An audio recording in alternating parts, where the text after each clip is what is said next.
Express Maharashtra न्यूजमध्ये सर्वांचं स्वागत आहे। आज आपण श्री क्षेत्र संस्थान नारायणगड या ठिकाणी आलेलो आहोत आणि या ठिकाणी आपल्यासाठी एक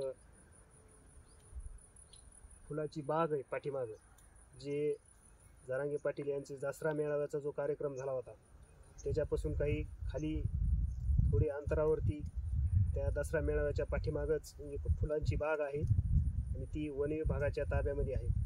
म्हणजेच ही फुलाची बाग जी पाहत आहे माझ्या पाठीमागे पूर्ण संपूर्ण ही जी पूर्ण बाग आहे ही पूर्ण फुलांची बाग आहे। ही फुलांची बाग जर पाहिली तर ही खूप या ठिकाणी पाणी नाही, बिना पाण्याच्या ठिकाणी म्हणजे वाळवंटासारखं स्थिती आहे, म्हणजे दुष्काळी पट्ट्यामध्ये हा दुष्काळी भाग आहे, म्हणजे दगडांचा पूर्ण प्रदेश आहे। पूर्ण ह्या ठिकाणी दगड पाहायला मिळतात आणि ह्याच्यामध्ये पाहायला गेलं तर पूर्ण ही फुलांची बागच बाग आहे। ही पूर्ण बाग ही वन विभागाच्या ताब्यामध्ये आहे आणि ह्या फुलांचे अनेकांना प्रश्न पडला असेल की ह्या फुलांचा उपयोग काय होतो। ही फुलांची बाग आहे, परंतु ही फुलांचा उपयोग काय होत असेल तर ह्या फुलांचा उपयोग जे आपल्या शेतामध्ये उंदरं ऊसात असू द्या, गव्हामध्ये असू द्या किंवा ज्वारीमध्ये असू द्या, कोणत्याही ठिकाणी आपण जे शेतामध्ये पीक घेतो त्या पिकाच्या कुठेही लागलेली जर असतील त्या पिकामध्ये तर ते उंदरांना पळून जाण्याचं काम हे फुलं हे करत असतात।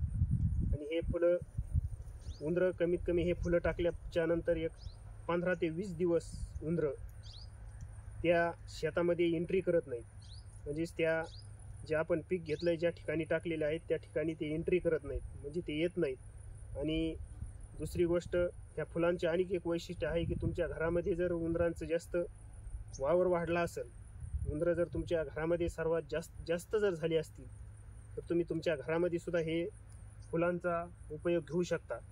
ही अनेकांना माहीत नसल्यामुळे ही जी फुलाची बाग आहे हे अनेकांना माहीत नसल्यामुळे ही एक टाकाऊ पद्धत असल्यासारखी, काहींना याचं महत्त्व माहीत नाही, परंतु ह्या फुलांचं ह्या झाडांचं खूप शेतकऱ्यांसाठी फायद्याचं आहे आणि शेतकरी ह्याचा लाभ ज्या शेतकऱ्यांना माहिती आहे ते वारंवार लाभ ह्या फुलांचा घेत असतात। ज्या वेळेला जर साधं औषध जरी आणायचं म्हणलं, एक थायमिटचा पुडा जरी आणायचा म्हणलं तर त्याचं एक साधारणपणे 8 दिवसाच्या पुढे त्याची व्हॅल्यू नाही, म्हणजे 8 दिवस ते टिकत नाही। परंतु ही फुलांची जर बाग आपण पाहिली तर हे जर फुलं आपण आपल्या शेतामध्ये जर वापर केला ह्या फुलांचा तर 15 ते 20 दिवस तुमच्या शेतामध्ये मात्र त्या पिकामध्ये उंदीर मात्र कसलाच येत नाही।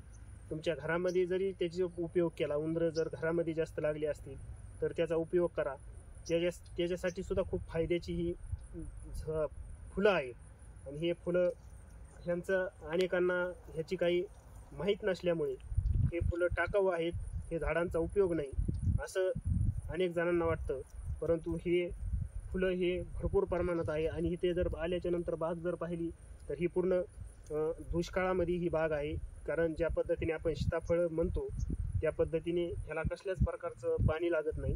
हे आपण रोडच्या साईडने जर पाहिलं तर रोडवरती सुद्धा ह्या फुलं आपल्याला असे कुठं काही ठिकाणी पाहायला मिळतात।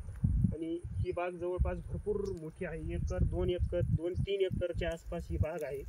तर ज्यांना या फुलांची आवश्यकता असेल त्यांनी या आणि हे फुलं घेऊन जा। ह्या ठिकाणी फुलं नेण्यासाठी कुणीही काही म्हणत नाही किंवा काही अडचण नाही।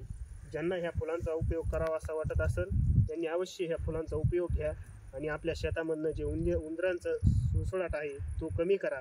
आणि थायमिट जे आपण वापरतो त्या थायमिटपेक्षाही हे बिना खर्चिक औषध म्हटलं उंदरांचं तरीही कमी पडणार नाही। हे खूप सुंदर आहे, हेच मी सर्वांना सांगतो। हा व्हिडिओ आवडला असेल तर लाईक, शेअर आणि सबस्क्राईब करा।